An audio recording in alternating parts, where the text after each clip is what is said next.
قال يا موسى إني اصطفيتك على الناس برسالاتي وبكلامي فخذ ما آتيتك وكن من الشاكرين. اللہ تعالیٰ وویلے اے موسی بشک مو تو ته په ټول خلق بوندې په خپل پیغام سره او په خپل کلام سره غوړول در کړی دی نو ته هغه څه ونسه چې مو تو ته در کړی دی او د شکر کوونکي څخه شه. وكتبنا له في الألواح من كل شيء موعظة وتفصيلا لكل شيء فخذها بقوة وأمر قومك يأخذوا بأحسنها سأريكم دار الفاسقين. امیش د موسی علیہ السلام د پورا په تخته کې د هر شي نصيحت او د هر شي تفصیل ولیکو نو ته ده په قوت سره ونسا او خپل قوم ته حکم وکا چې د دې په غوړه احکام عمل وکي ضرب زتو ستا د فاسقان کور وشیم.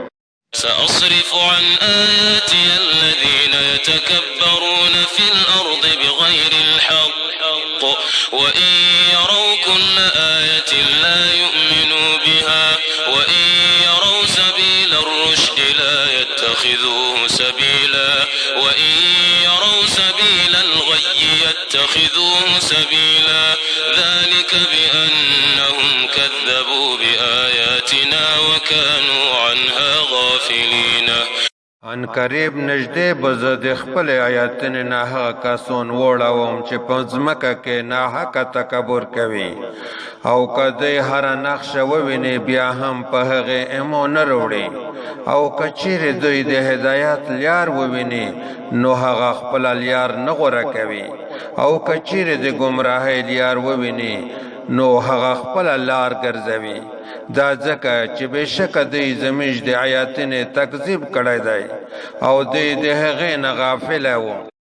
والذين كذبوا بآياتنا ولقاء الآخرة والذين كذبوا بآياتنا ولقاء الآخرة حبطت أعمالهم هل يجزون إلا ما كانوا يعملون.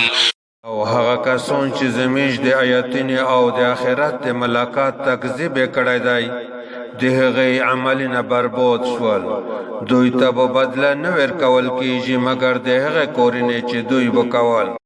واتخذ قوم موسى من بعده من حليهم عجلا جسدا له خوار ألم يروا أنه لا يكلمهم ولا يهديهم سبيلا اتخذوه وكانوا ظالمين.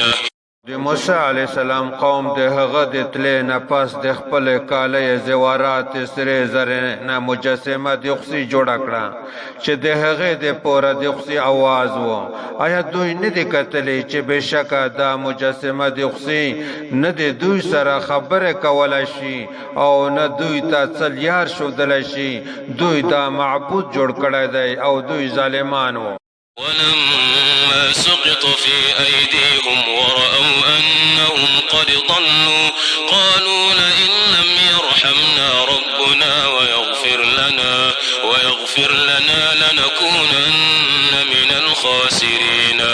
او کله چې دوی پښیمانه شول او پوه شول چې بشکه دوی گمراه شوي دي ویل کچېرې زموږ رب په موږ رحم ونه کړي او موږ ته بخښنه ونه کړي نو موږ به خامخا ضرور د تاوانیانو څخه شو.